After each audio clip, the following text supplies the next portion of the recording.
Scientists are digging through the ice in Antarctica to get core samples. Suddenly, as the drill goes down, the ice under their camp starts to crack and the drill soon starts to sink. John also almost falls into the hole, but Jack and Frank grab him in time. Then Jack takes a chance by jumping over the crack to get the samples. When he jumps back, the ice breaks under his feet and he falls. Lucky enough, he holds on with an axe, and his friends bring him back up to see how the whole ice floor is breaking. Jack decides to go to the Conference on Global Warming in New Delhi to tell all the world leaders that soon the whole Earth will be frozen in a new ice age. The politicians ask Jack how much time is left. Jack says it could take hundreds of years, and if they don't stop using fossil fuels soon, their grandchildren will face the consequences. Unfortunately, the politicians say that this would cost a lot of money and call Jack's speech sensationalist claims. People are protesting against climate change outside the building, and a reporter talks about the snow, which has never happened in this area before and is causing much chaos. After the meeting, Jack meets Terry,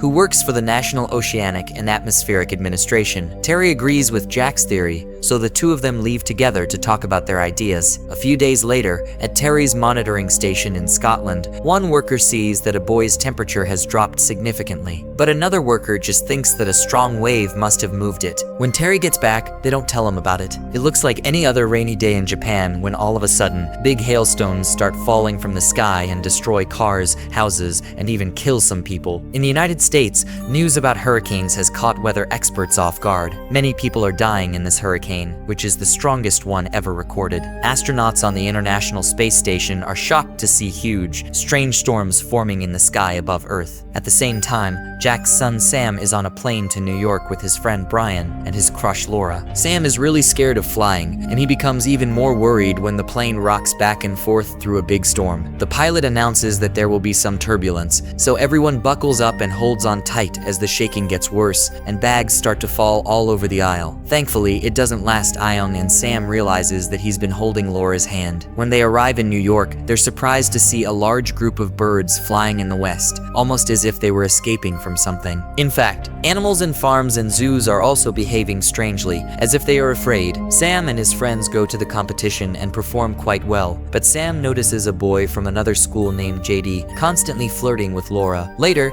Terry is at the tracking station and finally sees the boy that is recording the drop in the temperature of the water. The worker tells him what he saw the other day, but they quickly find that more than one boy are giving the same reading, which means there is no malfunction. Terry calls Jack to tell him that his theory is coming true very quickly, which hasn't happened since the last ice age 10,000 years ago. Jack's forecast model is the only one that can plot this situation. News reports say that the hurricane is getting stronger and that the Coast Guard has closed the beaches. In California, a technician at a weather tracking center is enjoying time with his girlfriend instead of working. She freaks out when she hears a noise, but it's just the janitor. At that moment, the technician gets a call from a reporter in Leh, who tells him that it's raining hailstones the size of golf balls. The technician checks the TV and sees that in Leh, a huge tornado is forming. He calls his boss to warn him. When the man goes outside, he finds that the storm is more violent than usual. Jack and his co-workers watch the news helicopters as they film several tornadoes rapidly forming in Leh and killing everything in their way. People are scared and try to run. Larger vehicles are blown away, and soon buildings start collapsing too. The weather tracking center is also damaged, and it barely stands after the tornado. Soon, the president bans all air travel, but two planes don't make it back in time and crash in the Midwest. An emergency meeting is called at the Office of Global Change in Washington, D.C., where people from all over the world talk about strange and dangerous weather. Thanks to Terry's confirmation, Jack can explain that this is happening due to the North Atlantic currents, which are being changed by the polar ice, which is melting due to global warming. He also says that it has just started recently and will get worse soon.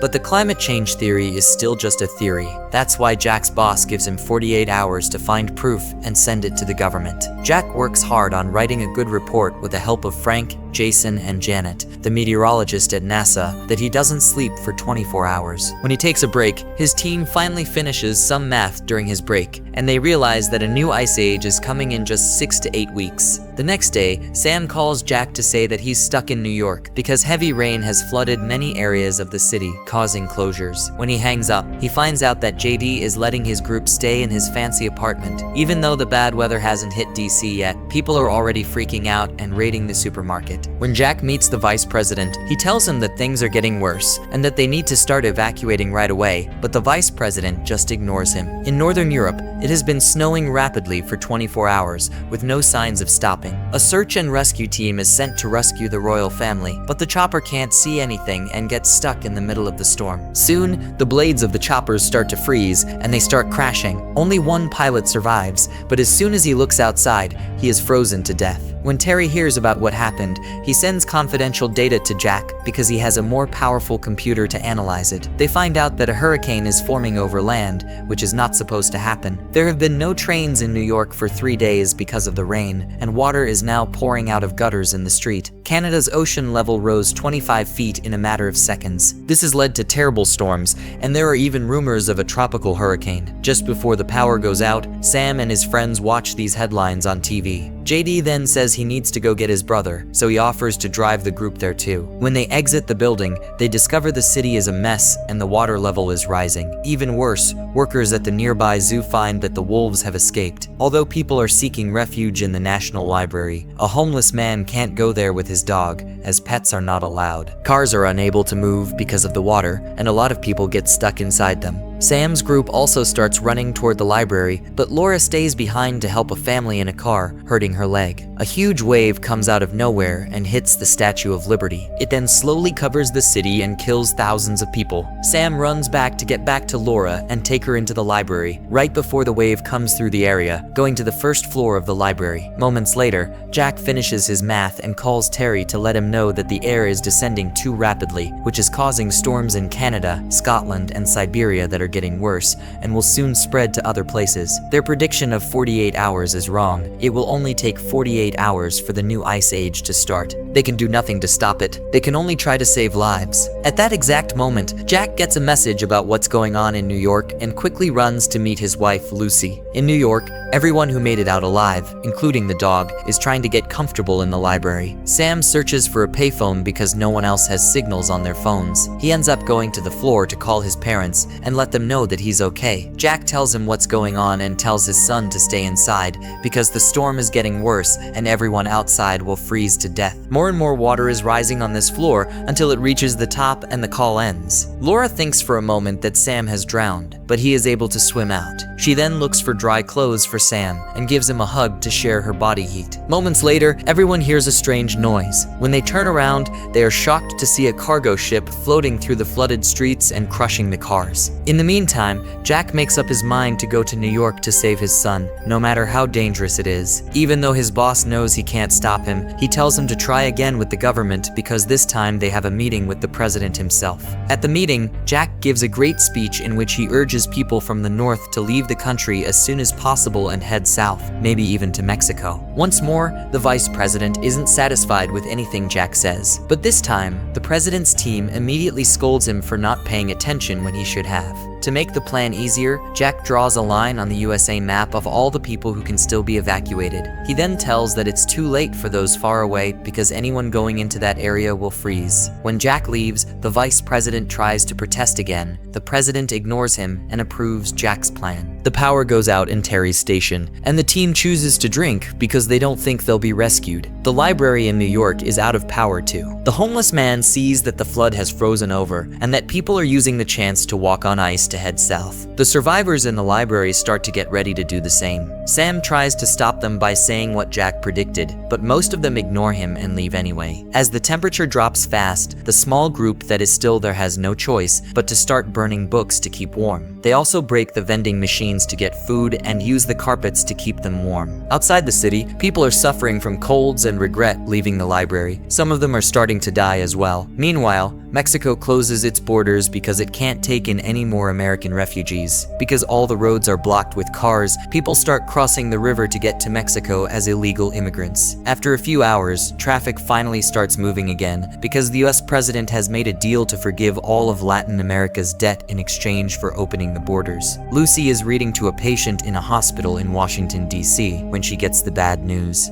People got scared and ran away, so there are no more ambulances. A police officer with a snowplow can help, but the patient can only be moved in an ambulance. Lucy tells her to leave while she stays with the child to wait for proper help. Back to Jack, he is shocked when Frank and Jason offer to help him save Sam. They drive across the frozen land in their truck, using scientific gear made for Antarctica, but suddenly the vehicle hit a roadblock. Now they have to keep going on foot with the snowshoes and a rope to keep them together. Their walk lasts for several hours, but because of the snow, they don't know what they're stepping on. At one point, they are walking on top of a building. Suddenly, the glass breaks and Frank immediately falls, dragging the others down with him. Jack stops the fall using his axe once more, but the glass below him is also starting to break. First, Frank cuts the end of the rope to free their main bag of goods, but that wasn't enough. He then cuts his own rope. As Frank falls and dies, his friends scream for him. Later, Jack and Jason set up a tent to spend the night. Finally, an ambulance comes to the hospital to pick up Lucy and the patient. At the White House, the president is also told to leave, but after some time,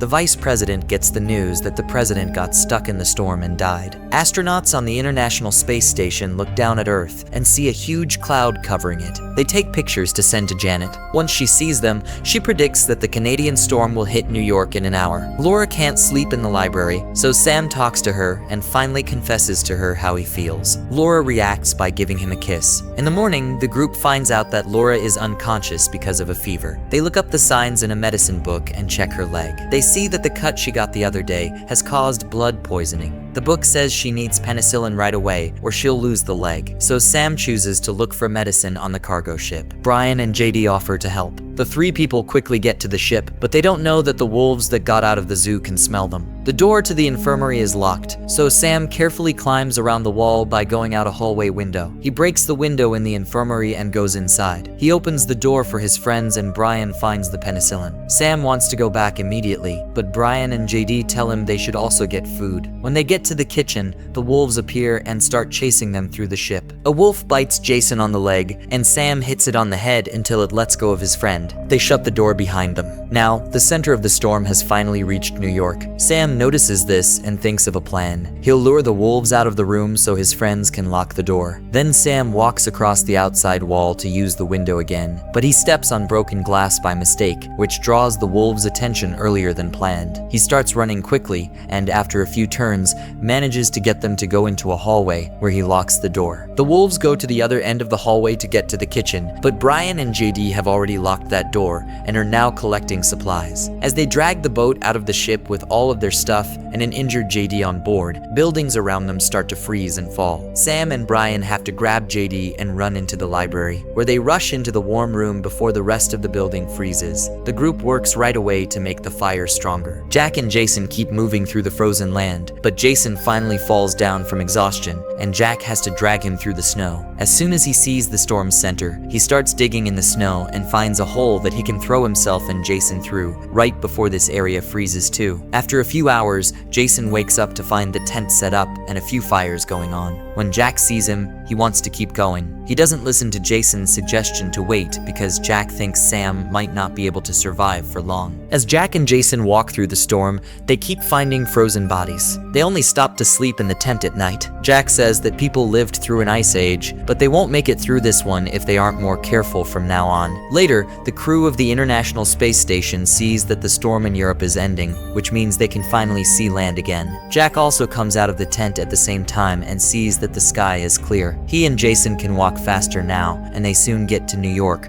where they see the Statue of Liberty completely frozen and many ships stuck in the ice. When the GPS tells them they're on top of the library, Jack is heartbroken because he thinks his son may be buried under the snow. Jack doesn't give up and finds a gap in the snow to get into the building through a window. They start to lose hope as they look around, but then they see light under a door. When they open it, they find the group still alive and well, and even Laura is feeling better. Sam and Jack quickly hug each other. Later in Mexico, the vice president takes over as president, and when he learns about the group that survived in the library, he admits that he was wrong, and that he will soon initiate a major search and rescue operation on TV to find other possible survivors in the northern states. Soon, the planes land in New York and take the group, along with the dog. A lot of people were still alive in the other buildings as well. Astronauts on the International Space Station look down at Earth and say it has the cleanest air they've ever seen, and the movie ends. Subscribe to watch more movie recaps like this. Thanks for watching. See you in the next video. Goodbye.